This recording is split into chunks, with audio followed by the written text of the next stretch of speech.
এই অঙ্কটিতে বলেছে রাজু একটি কাজ 10 দিনে ও শ্যাম ওই কাজটি 20 দিনে করতে পারে। তারা 5 দিন একসাথে কাজ করার পর কাজটির কত অংশ বাকি থাকবে? এই অঙ্কটি এলসিএম মেথডে করলে খুব সহজেই হয়ে যাবে।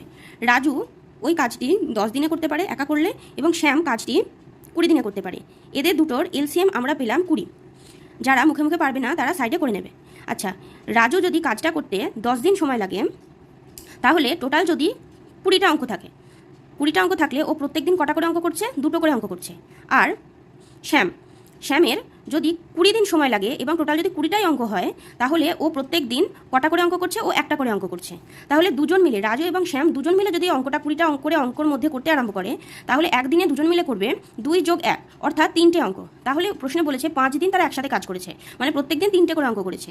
তাহলে 5 দিনে তারা কটা অঙ্ক করেছে? 3 × 5 = 15টা অঙ্ক। তাহলে 20টা অঙ্কের মধ্যে অলরেডি 15টা অঙ্ক হয়ে গেছে। তাহলে আর বাকি কাজ কতটা রয়েছে? মোট কাজ ছিল 20টা, অর্থাৎ মোট 20টা অঙ্ক ছিল, তার মধ্যে 15টা হয়ে গেছে। তাহলে বাকি থাকলো আর 5টা অঙ্ক। তাহলে ওই যে কাজটার 4 ভাগের 1 ভাগ আর বাকি রয়েছে। তাহলে অপশান এ হচ্ছে সঠিক উত্তর।